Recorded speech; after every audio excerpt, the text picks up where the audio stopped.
Ketika DPR RI Indonesia mengesahkan 3 rancangan undang-undang pemekaran Papua, pemerintahan sementara West Papua menambahkan 2 kabinet baru pemerintahannya. Tanggal 1 Juni tahun 2022, orang Papua merayakan hari ulang tahun proklamasi kemerdekaan Negara Federal Republik West Papua. Di momen hari bersejarah bagi orang Papua tersebut menambah sejarah baru dalam perjuangan meraih kemerdekaan. Dalam perayaan ini, pemerintahan sementara West Papua telah resmi mengumumkan bahwa telah menambahkan 2 departemen atau kabinet baru dalam pemerintahannya. Hal tersebut disampaikan langsung oleh Presiden sementara Tuan Benny Wenda dalam pidatonya saat perayaan. Benny Wenda dalam pidatonya mengatakan pemerintahan sementara telah menambahkan kabinet baru, Kabinet Intelijen dan Eksekutif 7 wilayah adat, yang akan beroperasi di tanah air West Papua nantinya. Benny Wenda juga menyatakan otonomi khusus dan daerah pemekaran baru itu kami sebagai orang Papua tidak mengakui. Termasuk pemerintahan Indonesia di West Papua adalah ilegal sejak penentuan pendapat rakyat PPRA hingga hari ini. Lanjutnya, Wenda mengatakan hari ini kita merayakan hari jadi ke-51. Hari Deklarasi Kemerdekaan Gerakan Papua Merdeka OPM di Markas Victoria pada tanggal 1 Juli tahun 1971. Deklarasi yang ditandatangani oleh Setrum Koren dan Jacob Prai merupakan penolakan langsung terhadap kolonialisme Indonesia. Ini mengirim pesan yang kuat ke Jakarta. Kami, orang West Papua, berdaulat di tanah kami sendiri, dan kami tidak mengakui pendudukan ilegal Indonesia. Tindakan tanpa pilihan bebas, yang adalah PPRA 1969 ilegal itu.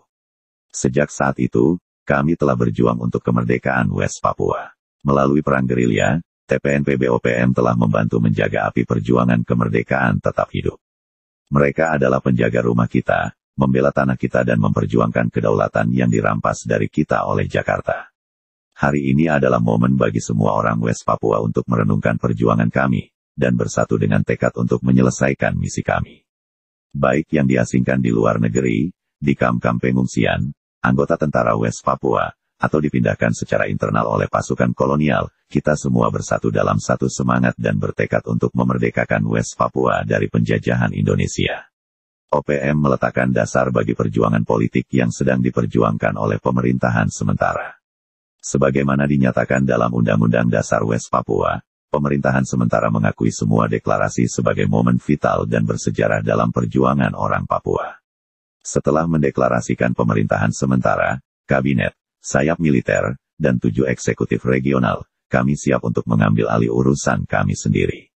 Saya juga ingin menggunakan momen ini untuk membuat 2 pengumuman baru tentang pemerintahan sementara. Pertama, saya mengumumkan pembentukan departemen atau kabinet baru, yaitu Departemen Intelijen. Seperti halnya departemen kami yang ada, itu akan beroperasi di tanah leluhur West Papua, dan memperkuat tantangan kami terhadap kolonialisme Indonesia. Selain itu, saya juga mengumumkan bahwa kami telah menunjuk anggota eksekutif untuk masing-masing dari 7 badan regional yang kami dirikan pada Desember tahun 2021. Dengan setiap langkah kemajuan, kami membangun kapasitas dan infrastruktur sebagai pemerintahan sementara. Lebih dari 50 tahun sejak proklamasi 1971, misi rakyat kita adalah sama. Kami menolak kehadiran Indonesia di West Papua, yang ilegal menurut hukum internasional. Kami tidak mengakui otonomi khusus, 5 provinsi baru, atau hukum kolonial Indonesia lainnya. Kami memiliki undang-undang dasar kami sendiri. Saya kembali menegaskan seruan saya kepada Presiden Widodo untuk duduk bersama saya dan membahas referendum kemerdekaan. Ini tetap sebagai satu-satunya jalan menuju solusi damai, kata Benny Wenda sebagai interim Presiden West Papua, pemerintahan sementara ULMWP. Lalu Ketua West Papua Council United Liberation Movement for West Papua atau ULMWP, Buhtar Tabuni menyatakan ULMWP nantinya akan menyelenggarakan pemerintahan di tanah Papua yang terbagi dalam 7 provinsi, sesuai dengan 7 wilayah adat di Papua. Tanggapan Tabuni terkait langkah DPR RI mengesahkan 3 rancangan undang-undang pemekaran Papua untuk membentuk 3 provinsi baru di Papua pada Kamis, tanggal 30 Juni tahun 2022 lalu tersebut.